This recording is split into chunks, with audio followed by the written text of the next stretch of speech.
社長、金槌紡績が図正面の爆弾を返してきました。分かった。はい。大阪宝石上海支社、4両面、歩道面、各400弾。分かった。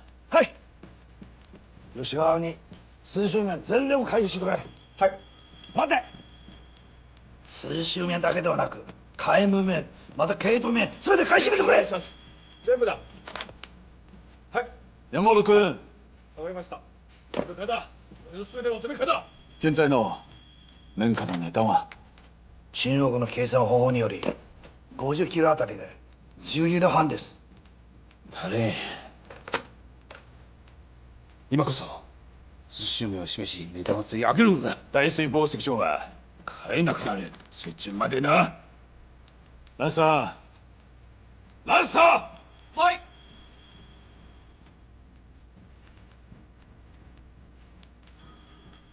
通州の綿花や全ての情報を流せ。綿花の量はかなり足りない。値段をまた上げる。もし放棄するオーナーがいるなら値段を関わらず全て買い取れ。そうするとこちらが利益が見えない。アホ！俺たちの配下に抵抗がある。大将にお前ようなアホいね。行け、さっさと行け。団長、今日の状況待ちどいだでしょただ一度であの男に勝って俺を見直させたい。う。うん。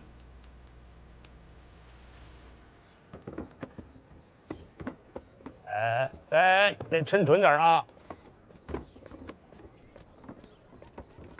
哎，对，哎，好，朱掌柜，哎，高董，朱掌柜，我们账房的钱都给你备齐了，可是你看你送来的这些货的数目，还不如我们约定的一半呢，这什么情况？通州到江宁6县的花价都涨疯了，那这半货我还是从徽州府好不容易弄来的，光运费就得3个大洋1担。哎呀，别提了，我这趟是亏本生意。棉花又涨价了？棉价涨，运价涨。上海的客庄在通州各产棉区是现养抢货，坐地起价呢。切！朱掌柜，我们现在每天收购的棉花都不够厂里的一日之需，你看看能不能再想想别的办法？那就得比谁出的价更高了。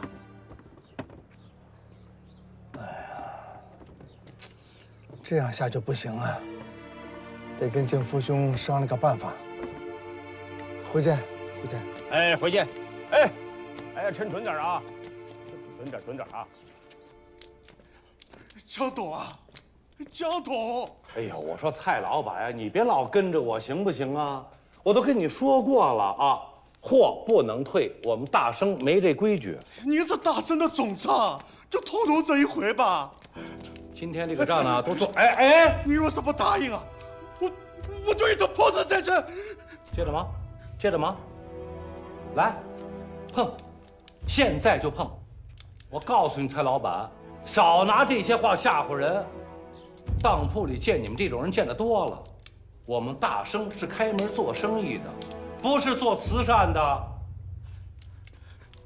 沙市行情好的时候，你们一个个的跟着我沈大哥屁股后面，逼着他发货。现在销路不好了，哎，你不但赖着货款不付，现在还要退货。我告诉你，还是那句话，貔貅拉屎没门儿。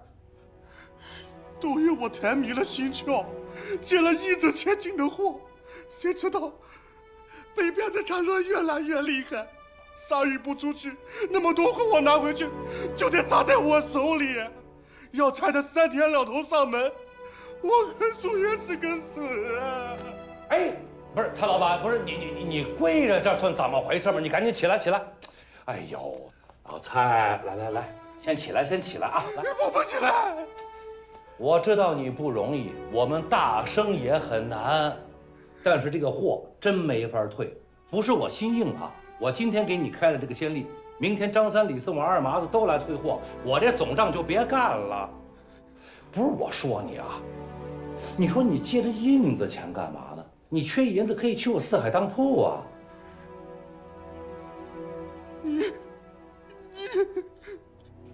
哎，不是你，孟生，你这是要把人逼死啊！来，把他扶起来，老蔡，你，先倒杯水，倒杯水。哎，快，醒！蔡老板，蔡老板，哎呦，醒了。蔡老板，你别太着急，你的事儿我都听说了。咱们这样好不好？你欠我们的货款，我先替你垫上。我们没有发出去的货啊，我们就算退货了。别着急。孟生，好好说话，慢慢说把啊，他扶到慢慢说。走，出来说去。孟生，你怎么能这样啊？哎，沈大哥，你这么做什么意思啊？坏人我当，菩萨你做啊！你说这个人是我逼的吗？就算这个姓蔡的今天死在这儿，那也是讨债的逼的，那也是时局逼的，跟我可说不上啊！孟生啊，我是大生的进出货董，你是银钱董，共同维护住沙商是咱们的目的呀。没错啊，可是今天你这么做，这叫越俎代庖。瞧把你能的，你干脆连我这银钱董一肩挑得了。孟生，咱们俩要是不和，整天吵来吵去，那大生的生意怎么做呀？大生这样下去不就完了吗？大生绝不能完！我告诉你，沈大哥，你今天这样，明天那样，我怎么办？我为了咱大生，我每天忙的都顾不上我四海。对，我好久没回我的当铺了，我得回我四海当铺去看看去。孟生，你别动我！孟生，你别跟着我！孟生，你回来！我不听你的！孟生，别跟我说话！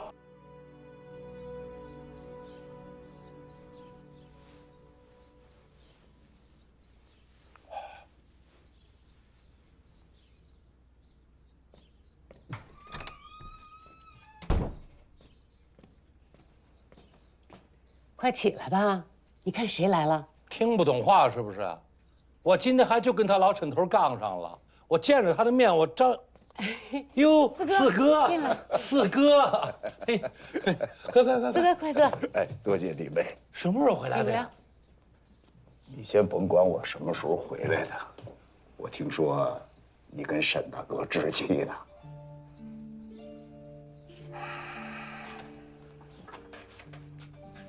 我哪敢跟他置气？他是进出货董，一个人说了算。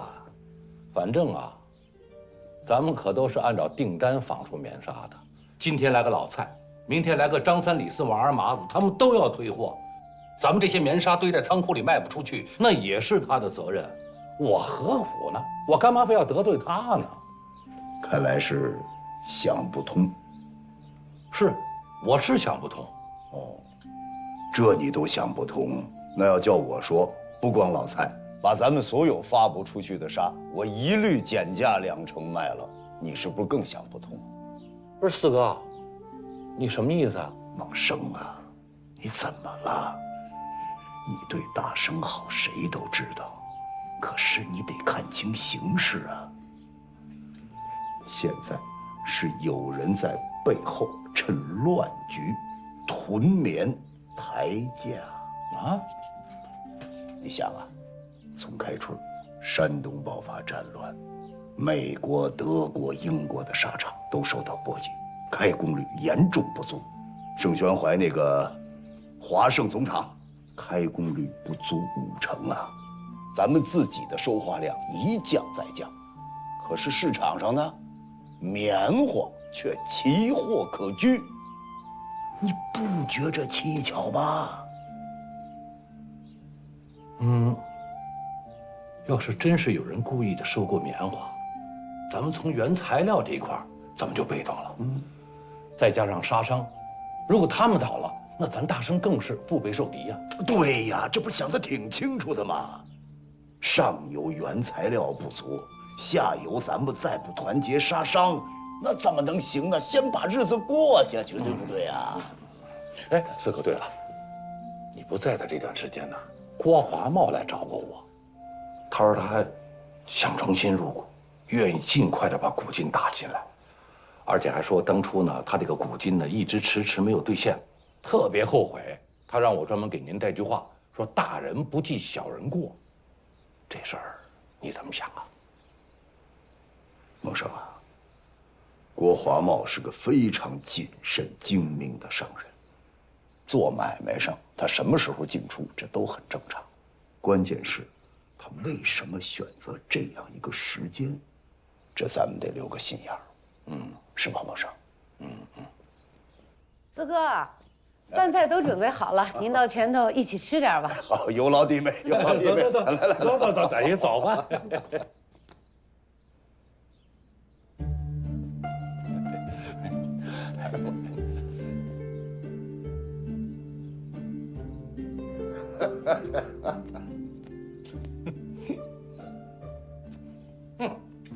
多大点事儿啊！四哥都出面了，你还作什么妖啊？给你个梯子你就下呗，小心站得高，闪着自己。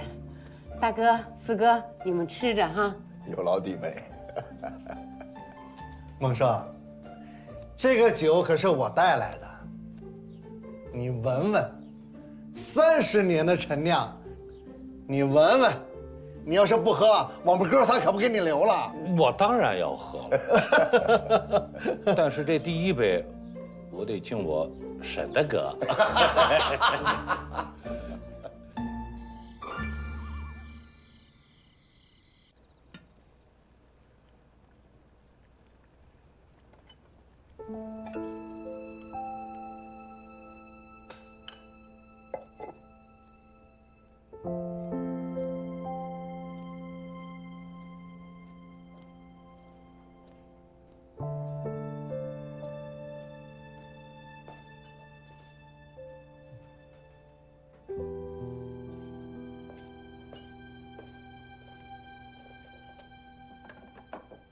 来把药吃了吧。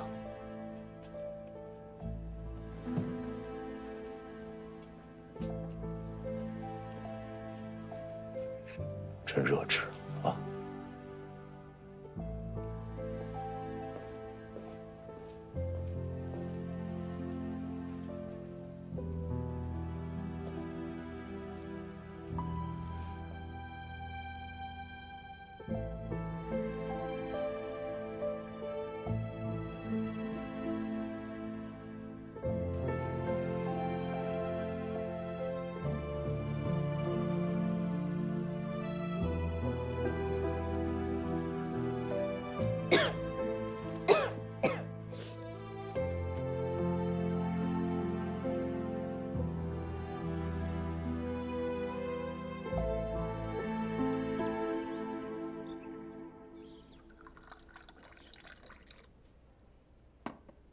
なぜこの菓子と図体宝石を全額買収しようのか。この宝石工場こそ中国市場に進出する突破口です。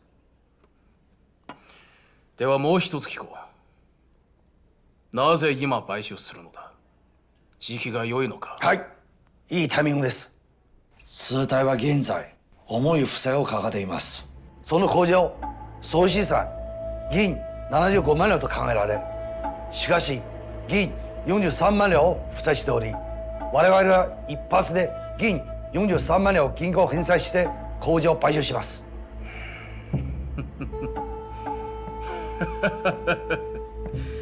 お前らの考えは現実に商売をするでしょう。しかし今の情勢は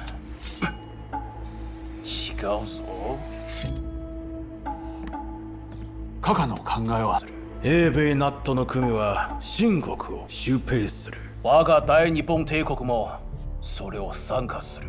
暴力で奪われるんですか。いや、帝国の軍事行動は後者に大きな切り札を与える。だからカシオの借金を肩代わりするなとは手厚すぎます。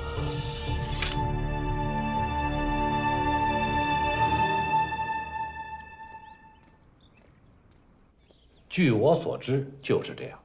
因为北方战乱，外地的棉花运不到上海，所以上海的各个纱厂呢，只能采买通棉。这买的多了，价格自然就上去了嘛。收花的时候，我确实问过花商，情况如孟生所说，但是总觉得这里边有些蹊跷。哎呀，沈大哥，不用疑神疑鬼的啊！就算是棉花的价格涨了，咱们仍有图利之余地嘛。我给大伙儿算笔账啊，以司马平计，我们每件纱用棉340斤，计归银42两5至45两9，而每件纱售价66两8至67两5，棉花成本与纱价差额21两6至24两3，刨除工资、杂费、官吏等支出，每件纱的利润在10两左右。就算每100斤皮棉啊，这个价格的再上涨个2、3两，到头了吧？咱们的利润呢，也能在7两左右，不少了。孟生，因为北方战乱，这个月就很难保证了，因为商路不通，北方的客户退订了不少。从昨天开始，我们已经压缩了开车数量了。啊？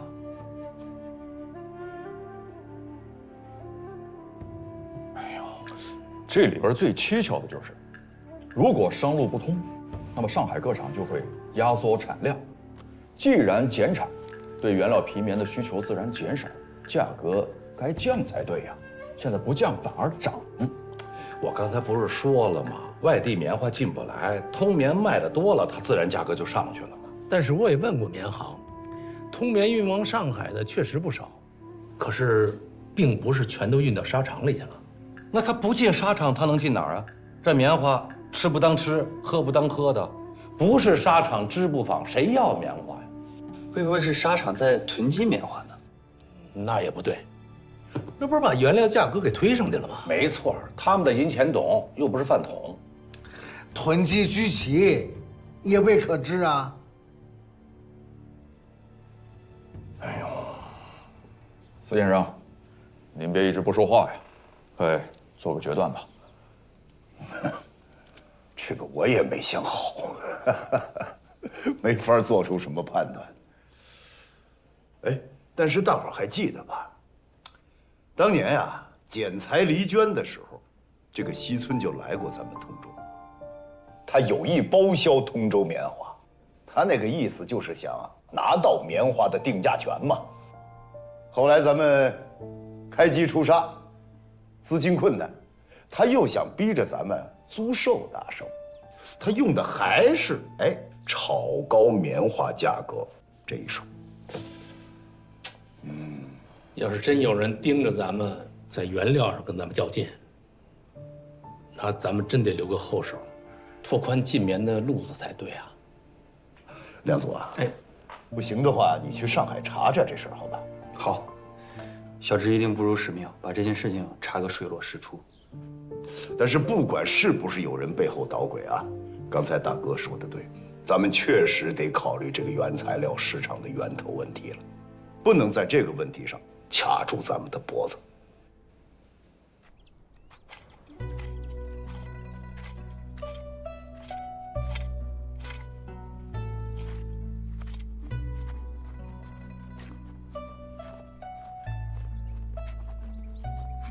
倪老爹，倪老爹！哎呦，司先生，倪老爹，沈掌柜，哎呀，你看我这满身是土，让二位见笑了。哪里？你看几天不来，倪老爹跟我们生分了。没有，不生分，我这是高兴啊！快，到家里坐啊，走。家里就不去了。今天我们来啊，是想跟您讨教点事情。哎呦，讨教可不敢当，你们二位可都是有大学问的人。我就是一个会种棉花的老汉儿，大字儿啊，我都识不了几个，可不敢说讨教啊。倪老爹，话不是这么说，我是读过点书，沈大哥是做生意的行家，要若论农事，还得拜您为师。其他方面啊，我可不敢夸口。要是说田里的事啊，我在这10里8乡，我说第二啊，他没人敢说第一的。太好了，倪老爹，我们今天呢是想向您请教一下啊，这个荒滩上能不能种出这个棉花来？能吗？荒滩？您说是哪儿的荒滩啊？就是咱们通海两地东海边上这一块。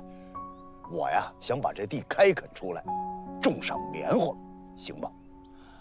能倒是能，但是难如登天啊！难如登天。对呀，你想，盐碱地要想养成良田，那可不是3年2载的功夫啊！而且大潮一来，任你是千亩良田还是砖房草屋，全都给你冲到东海龙宫里去了。继之啊，你老爹的话你可都听到了，我劝你还是好好想一想吧。沈大哥，我倒是听出另外一番意思来。你老爹是想说呀，只要咱们把盐碱地变成良田，然后再修筑海堤，防住大潮，这件事情就可以做成。你要这么说啊，也对。那这件事情能干，能干，就是要花些功夫。不怕花功夫。沈大哥，农事状元都说能干，您还不支持我？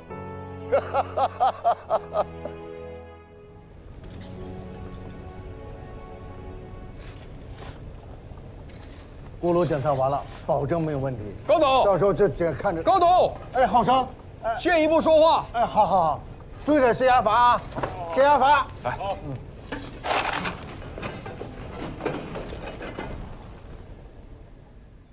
我在上海散出消息之后，没过多久就来了一个掮客，他自称能把2万担棉花一次性买走，而且一担13两。哎呦，那要是这么说来，这个买家就不是为了购进原料，而是单纯的炒高棉价。那到底是谁在炒高这个棉价？我费了很大的劲才把他的嘴给撬开。这次炒高棉价的是华俄府昌银行。那他们抬高棉价对他们自己有什么好处呢？根据我的判断，原因有2个。第一个是他们长期布局，要控制棉花的定价权；第2个是他们眼下盯上了通泰纱厂，希望以抬高成本的方式使纱厂无力偿还贷款，继而将其吞并。他们下手的时机可真是准啊！因为战乱，商路断绝，通泰纱厂本就销路不畅，如果收花成本再增加，最后的结果可能就只有一个，那就是通泰纱厂被银行吞并。这通泰纱厂是黄所清创办的，那可是上海响当当的人物啊。是，黄所清这个人啊，早年是在私站任职，后来呢去上海开私站、私行，生意做大了呀，就成了丝业公所的领袖人物。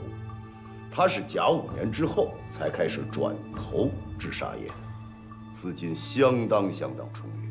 你看，他跟咱们几乎是同时开始办厂，但是人家早就开始生产了。连这样的人物都被富昌银行给算计了。相比较之下，咱们大生恐怕是没什么还手之力啊。说得对。等北方的战乱平息之后，面对这么高的棉花价格，大家想一想，得有多少纱厂被洋银行吞掉？谁能保证我们大生将来不面对这么一个处境？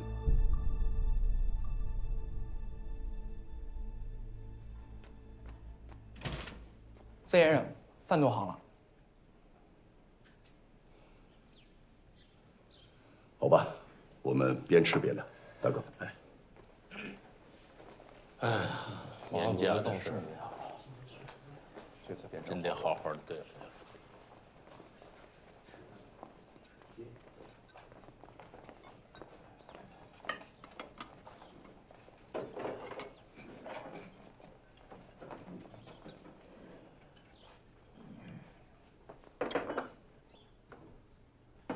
哟，大伙儿都在呢，我媳妇给做的酱鸭正热乎着呢。亮总，你刚从上海回来，劳苦功高，多吃点儿。谢谢叔父。哎呀，哟，这都怎么了？啊？咱们大生赚了银子，这怎么一个个都跟霜打的茄子似的？啊！沈大哥，怎么了？啊，亮祖从上海回来，打听出了花价上涨的原因。是有人想借原料击垮通泰纱厂。大家担心有一天咱们也落到这个地步。嗨，通泰纱厂的事我也听说了，跟咱们有什么关系啊？用不着替他们难受。兔死狐悲，犯不上。吃菜吃菜。还真不是兔死狐悲。各位，咱们老说居安思危，居安思危，这回啊，是真该居安思危了。哎呦，我的亲四哥哎，这刚过上好日子没2天，你这又居安思危，成？咱思危，但咱也总得居安吧？你别整日的思危思危呀。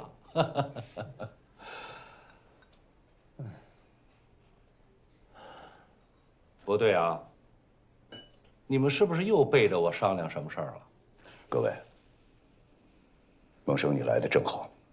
经过刚才的一番商讨，我基本决定开荒垦牧，种植棉花。垦牧？对，开垦吕氏荒滩，种棉。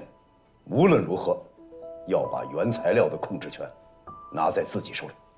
四哥，你上一次提出垦牧的时候，我可就不同意啊。这吕氏荒滩那是什么地儿啊？别看那么大个滩，那地儿可都有主呢，地权是极其复杂呀。这个不怕，这可以通过两江总督署由其代奏朝廷，得到批准以后再开始征地。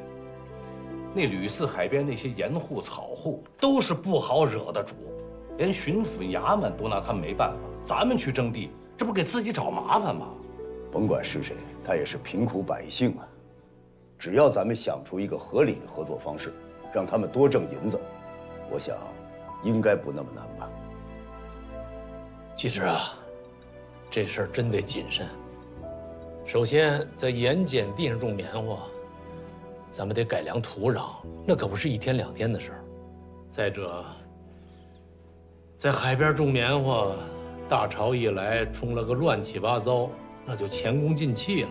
没错呀，这开荒垦牧，这可不是一朝一夕能解决的，这得投入很多的银子呢，而且短时期之内还不能见效。你这么做，这不是得不偿失吗？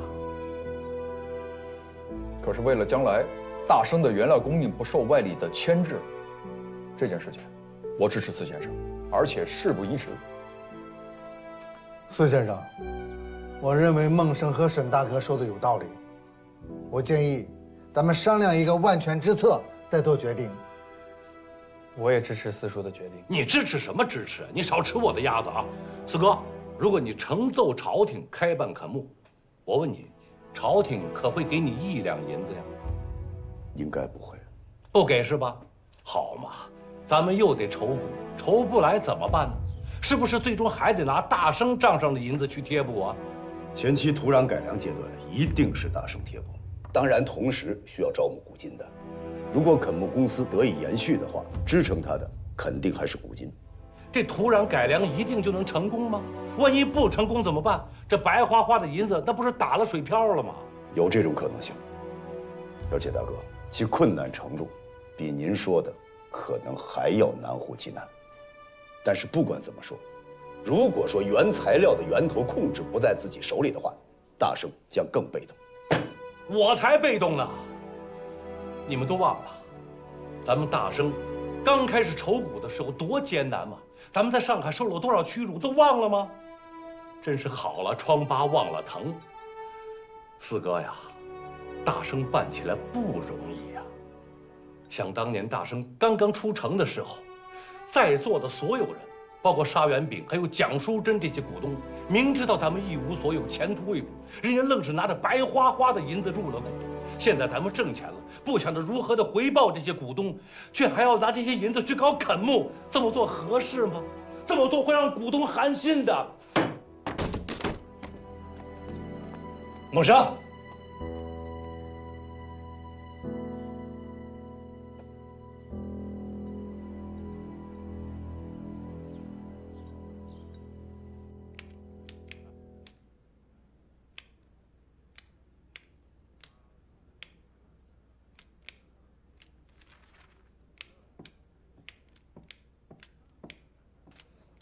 団長、山本さんが来ました。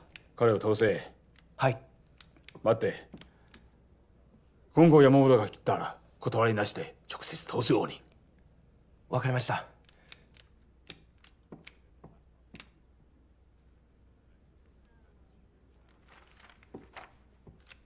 山本君、どうだ？図体宝石町の賠償はいかがなったか？残念。チャンス逃した。通体宝石はカノフ省銀行の貸し越し返済ができず、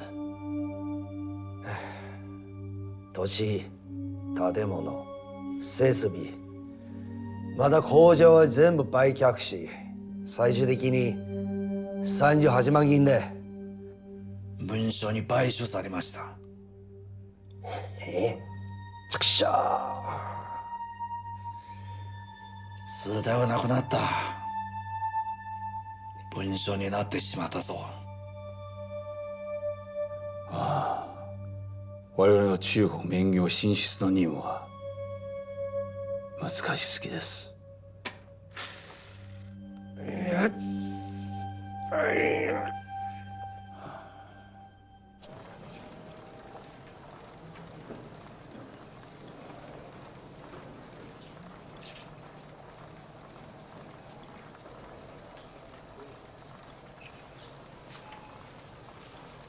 现在资金周转多么紧张，啊！进原料都不能无限制的进，做的乱七八糟的，我怎么给你报啊？你买这些东西要以后像这种烂账本，你少交给我。行啊，要用多少买多少，知道吗？猛生，猛生，江董，你少叫我，我不想跟你说话。江董，猛生，你别叫我，猛生，我不想理你。江董啊。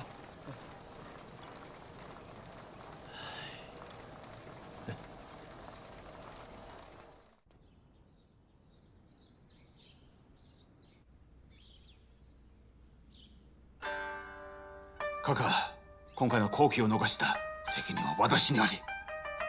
違います。私はちゃんとチャンス把握したなかったんです。中国庶民は理由を追うだけ見えるか、快適に直面した時には強烈な民族感情を爆発させる。たとえ戦争に勝利したとしても、ほぼゼロコストで菓子工場を手に入れることは不可能です。私はやはり協力しながら少しずつ食いつく方が最適です。なぜ君のやり方は長兄には全く効果は示さなかったのか。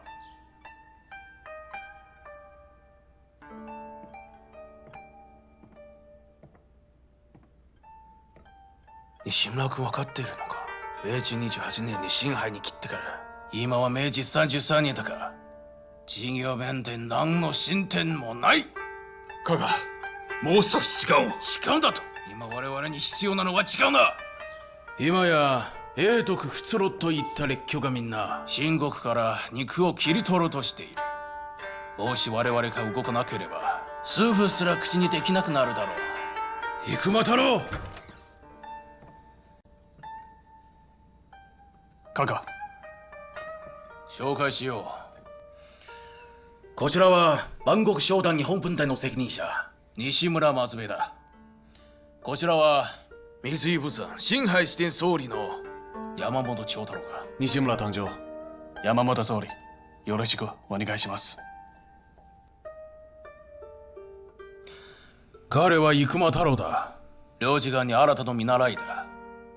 今日から商談で研修する。はい。しかしカカ、赤いも見組みだよ。彼らは君たちよりもっと成果を出すかもしれません。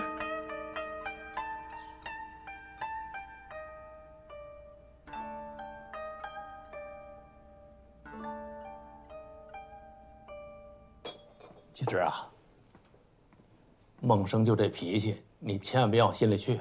哎，他呢，火一上来，什么话都说，可是说过去之后也就过去了。陈大哥，哎，弟妹，今天家里啊就剩这些菜了，实在是招呼不周，这就给你添麻烦了已经。你要不坐一块吃点？哦，不了不了，你们聊。来，大哥。要不今晚上去找他一趟，跟他说说。我刚才叫他了，跟我置气呢，不来。没事儿，明天就过去了。大哥，我跟孟生没有什么，况且他说的，我觉着有道理。肯木的事情一时想不通，我也理解。可是大哥，我也有我的道理。肯木一事，长远大计，该做还是得做呀。这一定得办。可我一直在想，咱们开垦那么大的荒滩，还要筑堤防潮、改善土壤，再加上种棉花，这么大的事儿，咱们得成立一公司啊。可这人手呢？你看沙场这边，我担着这个进出货董，出货进货，整天忙得不可开交。孟生呢，管着总账房，也是分身乏术，咱们得有人呐。江宁书院啊，有几个学生非常不错，可以过来帮忙。年轻人的能力我不怀疑，可是不是本乡本土啊。熟悉情况，得有些日子吧。再说，太年轻了，管这么大的事儿还得历练历练，一时交给他们，我总觉得还是有点不大放心。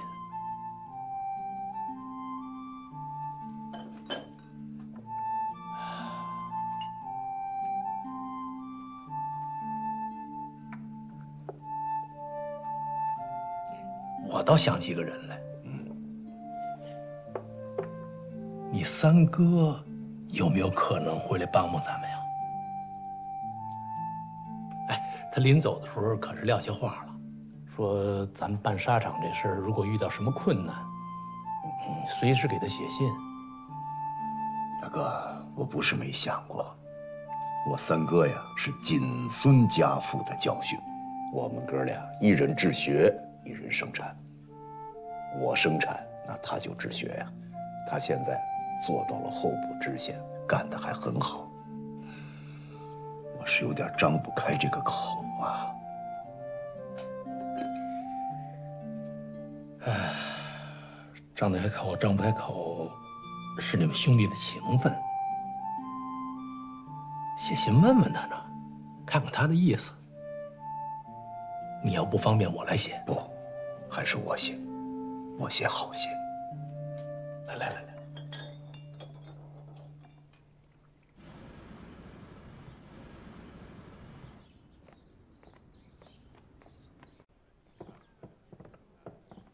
団長。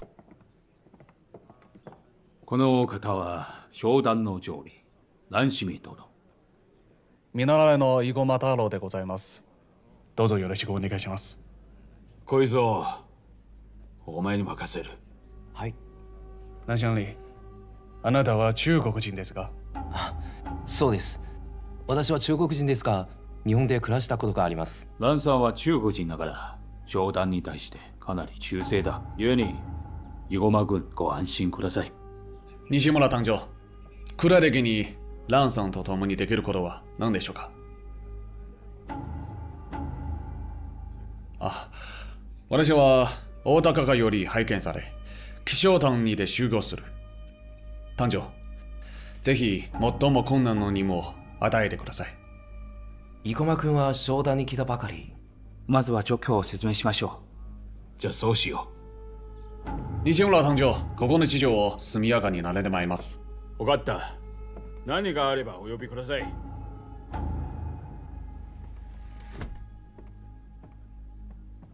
生駒君、どうぞ。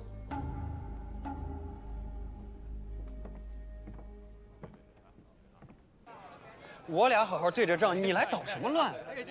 我来看蓝军的，谁让你天天泡在这儿？哎呀，大生场上为什么让蓝军来对啊？我看你就不怀好心。哎，还不是你自己脸皮厚，天天死缠着人蓝军，你还好意思说我？我脸皮厚怎么着？哎，你说实话，你是不是也想娶蓝军？你呢？您慢走啊。哎，我问你呢，你咋又问我呀？我以前我是真想，我现在我犹豫了。哎，你刚不还说要找媒人来下聘礼的吗？你也看见了，我要是不能劝我爹跟四伯和好，那蓝军真敢到我家揍我。我爹揍我也就算了，这媳妇儿也揍我，我以后我还有活路吗？我。你这么说，我倒真觉得你还挺可怜的。我就是一苦命人，我。小强子，咱得赶紧想想办法，劝劝我爹跟四伯和好。肯定是要劝的，他们老兄弟几十年的交情，不能因为这个就断绝了呀。只是我还没想好到底应该怎么劝呢。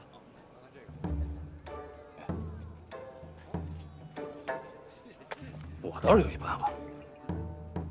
说呀。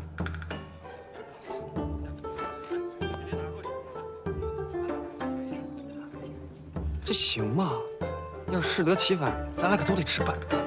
怎么就不行啊？那恶病就得遏制，是不是？再说咱们是为他老兄弟好啊，对不对？我这么说倒是有几分道理。那就这么定了啊！明天4时大声公示灵剑，不见不散。